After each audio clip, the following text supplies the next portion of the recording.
Mukunda jewellery మొట్టమొదటి factory outlet హనుమకొండలోనే అతిపెద్ద jewellery mart December 14న గొప్ప ప్రారంభం. నమస్తే రమగారు. నమస్తే జయ. ఏదైనా ఒక దెయ్యం కథ చెప్పండి. అంత ఎక్కువ దయ్యం కాదు, కొంచెమే దయ్యం ఉన్న కథ చెప్పనా మరి? చెప్పండి. కథ అంతా దయ్యం లేదు, కొంతమేరే ఉంది. ఓహో. పూర్వం ఒక చిన్న ఊర్లో బంగారమ్మ అని ఒక అమ్మాయి ఉండేది, ఒక ఆవిడే. అంత కలిగిన కుటుంబం కాదు, సామాన్య కుటుంబీకురాలు. పిల్లకి బంగారమ్మ అని పేరు పెట్టారు. ఆ బంగారమ్మ పేరుకు తగ్గట్టు ఆవిడకి మహా బంగారం పిచ్చి. చిన్నప్పుడు పెళ్ళికి వాళ్ళ నాన్న ఏదో సూత్రాలు తాడు అది పెట్టి పెళ్లి చేశాడు. పెళ్ళయ్యాక చక్కగా బంగారం కొనుక్కోవచ్చు బాగా అనుకుంది. అయితే వాళ్ళు ఏం చేశారు, వాళ్ళు స్థితి లేని వాళ్ళు కదా, తాలూకా ఆఫీసులో గుమాస్తాగా ఉన్న వెంకటరమణ అనే అబ్బాయిని చూసి ఆ అబ్బాయికి ఇచ్చి పెళ్లి చేశారు. ఈవిడ ఏ సందర్భం వచ్చినా బంగారం కొను, చంద్రహారం చేయించు, వంకీ చేయించు, వడ్డాణం చేయించు అడిగేది. ఏదో చిన్న నల్లపూసలు, ఓ పైమేళ్ళలోకి ఒక చిన్న గొలుసు, ఓ ఉంగరము, ఓ చెవులకు బుట్టలు అట్లాంటివి ఎప్పుడో చేయించేవాడు. చాలా తక్కువ, చిన్న చిన్న వస్తువులు. ఇవేముంది అందరికీ ఉండేవే. అయితే బంగారం అంటే ఆయన ఒకసారి కసిరి కేకలేశాడు. నేనేమన్నా జమీందారుని అనుకున్నావా? జమీందార్ గారి దగ్గర గుమాస్తాను నేను, తాలూకా ఆఫీస్ గుమాస్తాని. నా దగ్గర అంతంత బంగారాలు నా వల్ల కాదు. నువ్వు ఇంకోసారి అడిగావంటే మీ పుట్టింటికి వెళ్ళిపోవు నువ్వు. వాళ్ళు కొనిపెడతారేమో, కొనుక్కో అని కేకలేశాడు. దాంతో హతాసురాలు అయిపోయింది. ఏదో చిన్న 2 చిన్నాలు వస్తువులు మెల్లిగా చేర్చుకునేది తప్ప ఇంకా పెద్దవి చేయలేకపోయింది. ఒక కొడుకు పుట్టాడు కాలక్రమంలో వీళ్ళకి. వాడి పేరు గోవింద్. అయితే గోవింద్కి వాళ్ళ నాన్నలాగా చిన్న ఉద్యోగం కాదు, మంచి ఉద్యోగం లభించింది.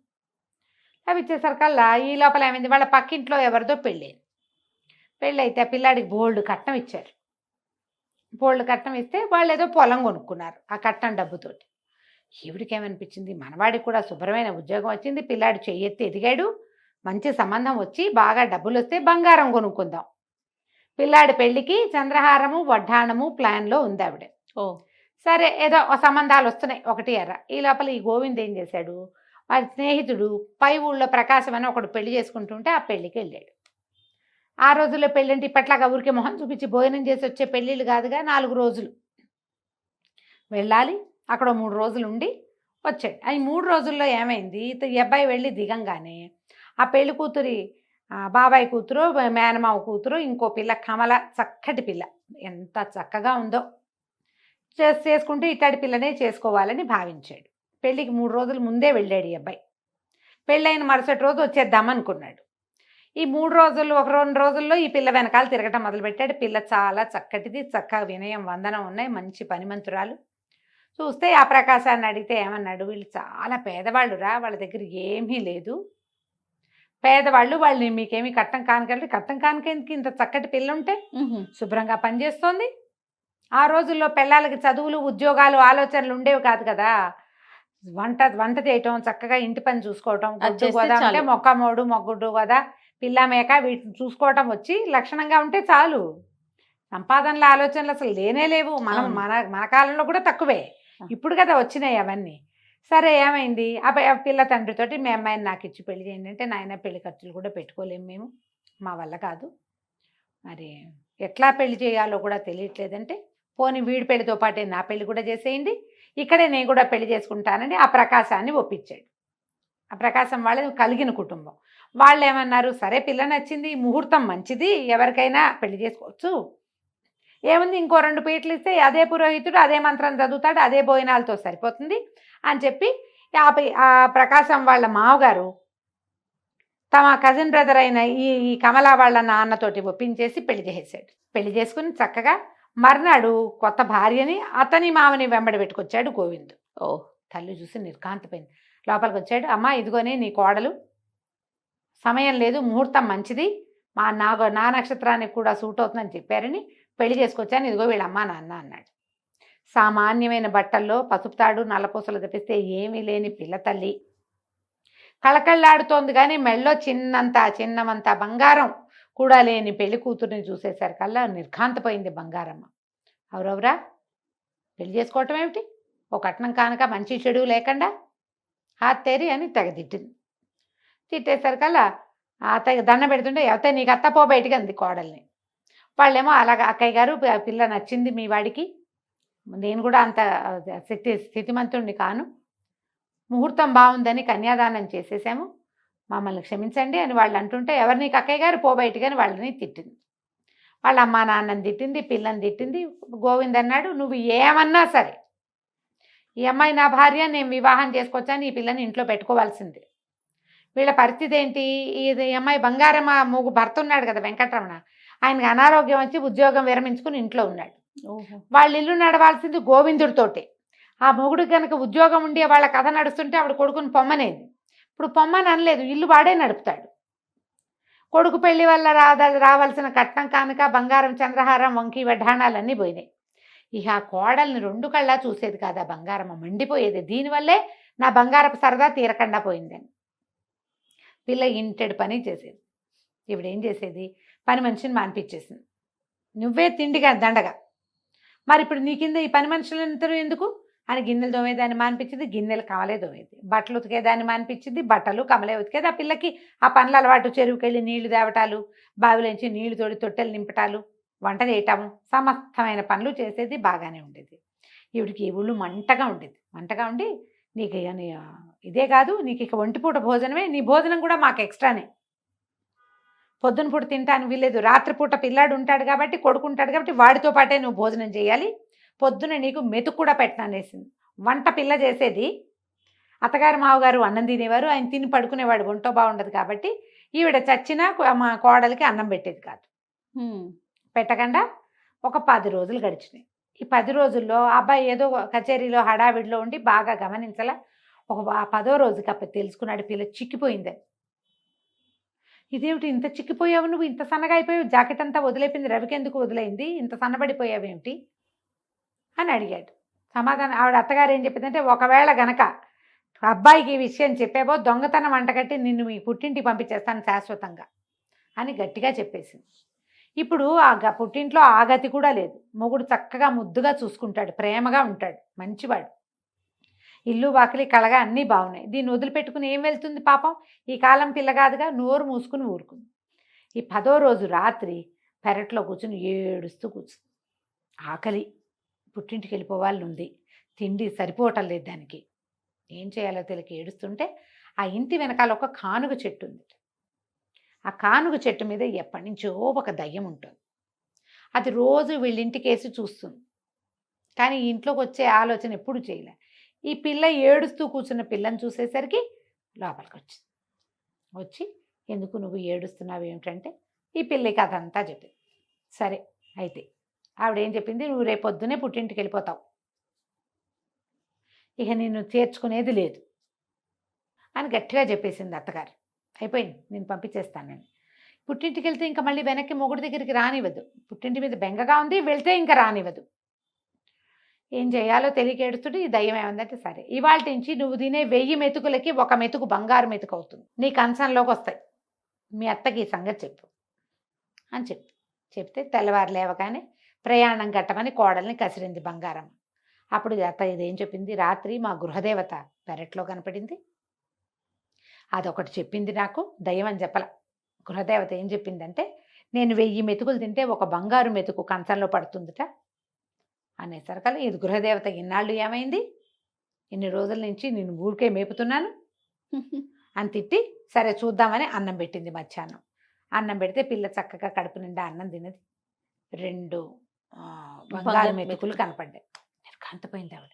అయ్యో బాబోయ్, ఇన్ని రోజులు పోగొట్టుకున్నానే నేను దీనికి. ఇప్పుడు అది ఎన్ని రోజులు అన్నం తింది కదా, ఇది మొదటి రోజునే కనుక దీన్ని పొట్ట మార్చుంటే, మొదట కొన్ని రోజులు మామూలుగా పెట్టింది, తర్వాత కదా పగటిపూట అన్నం పెట్టడం మానేసింది. మొదటి రోజునే మార్చుంటే ఎన్ని మెతుకులు వచ్చేవో అని 2 మెతుకులు తీసుకుంది, జాగ్రత్త పెట్టుకుంది ఒక భరణలో. పొద్దున సాయంత్రం అన్నం తినేది పిల్ల. అది 1000 మెతుకులు అవ్వగానే ఓ బంగారు మెతుకు కంచం పక్కన ప్రత్యక్షమయ్యేది.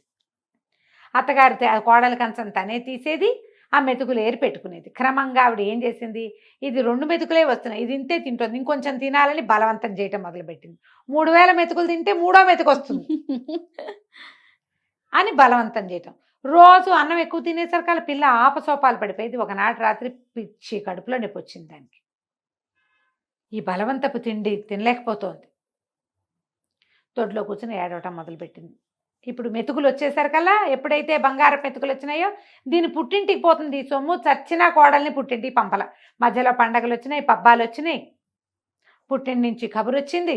అయినా సరే పంపల, వాళ్ళు కొట్టేస్తారు మనకు వచ్చే బంగారం. ఆవిడ భరి నిండా పోసు పెట్టుకుంది వాటిని. ఏదో చేయించుకోవాలి రేపొద్దున. బంగారం ఉంది వీళ్ళ దగ్గర, అదేం పోవాలా, ఉంటుంది. బలవంతం పెట్టుతుంటే ఒక పూట బాగా అన్నం ఎక్కువ తినేసి ఆపసోపాలు పడుతూ దానికి ఏదో నెల తప్పిందో ఏదో, ఇంకా వీళ్ళకి తెలియలే. చచ్చిపోతుంది పిల్ల తినలేక అన్నం. దొడ్లో కూర్చుంది, ఏడవటం మొదలుపెట్టింది. మళ్ళీ వచ్చింది పిశాచం, వాళ్ళ గృహదేవత. ఎందుకే అమ్మాయి ఏడుస్తున్నావు, మెతుకులు చాలేదా మీ అత్తకంటే? కాదు, నన్ను చంపేస్తోంది, ఇంకా తిను ఇంకా తిను అంటుంది. 3000 అవ్వకపోతే మూడో మెతుకు రాదు. ఆఖరి ముద్ద వదిలేస్తే ఒప్పుకోవటం లేదు. నా వల్ల కావటల్లా. మా అమ్మ మీద ప్రాణం లాగుతోంది, వెళ్ళనివ్వట్లేదు, పుట్టింటికి పోనివ్వదు. ఎందుకంటే ఆ మెతుకులు వాళ్ళకి దొరుకుతాయని అనుకుంటుంది. మనిషి మంచిదే, ఈ ఒక్క గుణమే ఆవిడ బంగారం పిచ్చి అనేసరికి సరే ఇవాళ నుంచి నీ బహుమతి కట్టు. రేపటి నుంచి మీ అత్త ఎన్ని పూటలు అన్నమానైతే అన్ని బంగారు కాసులు లభిస్తాయి, మెతుకులు కాదు కాసులు అని చెప్పేసరికల్లా తెల్లారి పొద్దునే లేచింది కమల. నిద్ర లేచి అత్తయ్య రాత్రి మా గృహదేవత వచ్చింది, మరేమో నన్నేమో పుట్టింటికి వెళ్ళమంది, ఇక నాకు మెతుకులు రావుట, నా వరం అయిపోయిందిట, మీకే మీరు ఎన్ని పూటలు తిండి మానేస్తే, రోజులో ఎన్ని పూటలు తిండి మానేస్తే అన్ని బంగారు కాసులు కంచం బోర్లించి పెడితే కంచ కింద ఉంటాయి అనేసరికి ఆవిడ ఆశ్చర్యపోయింది. అవునా అంది. గృహదేవతను నమ్మాలి, ఇంతకుముందు బంగారు మెతుకులు ఒప్పే అయ్యింది కదా.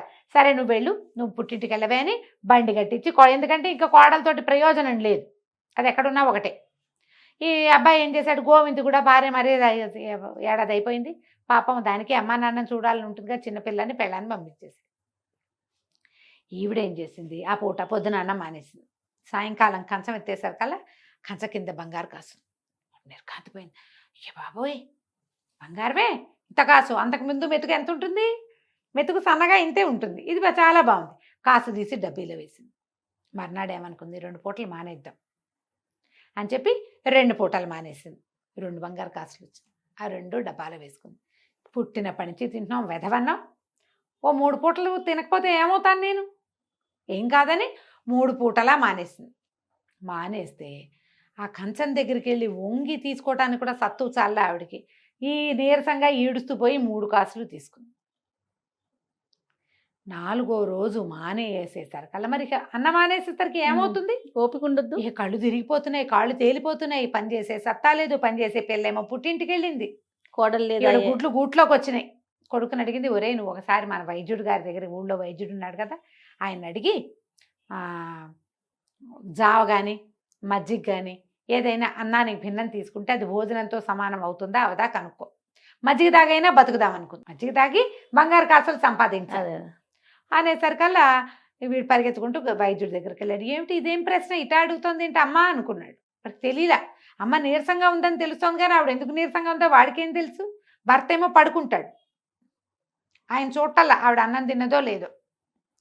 వెళ్ళేసరికల్లా వైద్యుడు అన్నాడు, మంచినీళ్ళు తప్ప అన్నీ భోజనమే, మజ్జిగ భోజనమే, పాలు భోజనమే, జావా భోజనమే, మంచినీళ్ళు ఒక్కటే భోజనం కాదు. మంచినీళ్ళతో ఎంతసేపు ఉంటారు. కానీ 5వ రోజు 6వ రోజు వచ్చేసరికల్లా మంచాన పడిపోయింది ఆవిడ, గుడ్లు తేలేసేసింది, బొక్కబోర్లా పడిపోయింది. పడిపోయేసరికల్లా నిర్ఘాంతపోయాడు, ఏమిటి అమ్మ ఇట అయిపోయిందని గబగబా తండ్రిని లేపి, నానా అమ్మని చూసుకో, ఒక మాట నేను వెళ్ళి వైద్యుడిని గాకేసుకొస్తానని. ఈ లోపల పక్కింటి పిల్లాడు ఎవడో ఉంటే, ఒరే నాయన ఎడ్ల బండి ఏదైనా వెళ్తుంటే చూసి ఆగమేఘాల మీద మా అత్తారింటికి వెళ్ళి మా ఆవిడ్ని తీసుకురా, మా అమ్మకి ఏదో అయిపోయింది, కళ్ళు తిరిగి పడిపోయింది అని కబురు చేశాడు. కబురు చేసి వైద్యుడి దగ్గరికి వెళ్ళాడు. వైద్యుడికి ఏమో అంతుపడుతుంది, ఇంత పిచ్చ నీరసం ఈవిడికి ఎందుకు వచ్చిందో వైద్యుడికి తెలియలా. ఆయనకు అర్థం చెబితే కాదు, నేను అన్నం తింటలేదని చెప్తే కదా. ఆవిడ ఆ పరిస్థితుల్లో కూడా ఈ బంగారు కాసులు వస్తున్నాయంటే ప్రజలకు తెలిసిపోతే ఎట్లా, నోట్లోంచి మాట కూడా లేదు, పడిపోయింది అంతే.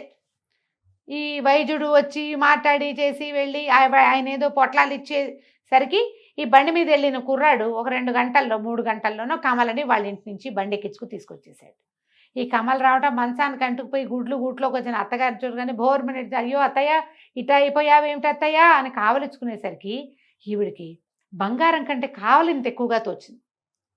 ఎవరంటారు మన్ని, అదే కదా, నువ్వు ఇలా ఎందుకు అయిపోయావు, అయ్యో నీకు ఎంత కష్టం వచ్చింది అంటారా. 50 ఏళ్ళు వచ్చిన వాళ్ళకి ఎవరంటారో పిల్లలే కాదు అనేది. అది అనేసరికల్లా ఆవిడ కళ్ళలోంచి నీళ్ళు వచ్చినాయి. అయ్యో అత్తయ్య నీరసం పుట్టిందండి అని గబగబా బియ్యం వేయించి అంత జావ చేసి పట్టించింది. ఆ జావ తాగేసరికి ఓపుకొచ్చింది ఆవిడకి. ఓపుకొస్తే కోడలు అడిగింది, ఏం చేసావు అత్తయ్య, ఎందుకు ఇట్లా అయిందంటే, కాదే అమ్మా, ఒక పూట మానేస్తే ఓ కాసు వచ్చింది, 2 పూటలు మానేస్తే 2 కాసులు వచ్చాయి, 3 పూట్ల మానేస్తే 3 కాసులు వస్తాయి కదా, వడ్డాణము వంకి చేయించుకోవచ్చు అనుకున్నాను, అన్నం మానేసేసరికి నిస్త్రాన్ని వచ్చింది అని అనేసరికి కోడలు అంది, అవన్నీ చేయించుకోవడానికి నువ్వు బతికుండద్దు, అదే కదా. చేయించుకుని పెట్టుకుంటే అందం ఉండాలి కదా మనిషికి, ఆ మాత్రం మటసంగా ఉంటే ఓ వస్తువు పెట్టుకున్న అందం చందం, నువ్వు ఇట్ట అయిపోతే ఇంకేం వస్తువు అందం అత్తయ్యా. ఆవిడకే అనిపించింది. ఇలా గబగబా 4 పనులు చేసేసింది. సాయంకాలం అయ్యేసరికి వేడివేడిగా అన్నం వండేసి అత్తగారికి అన్నం పెట్టింది.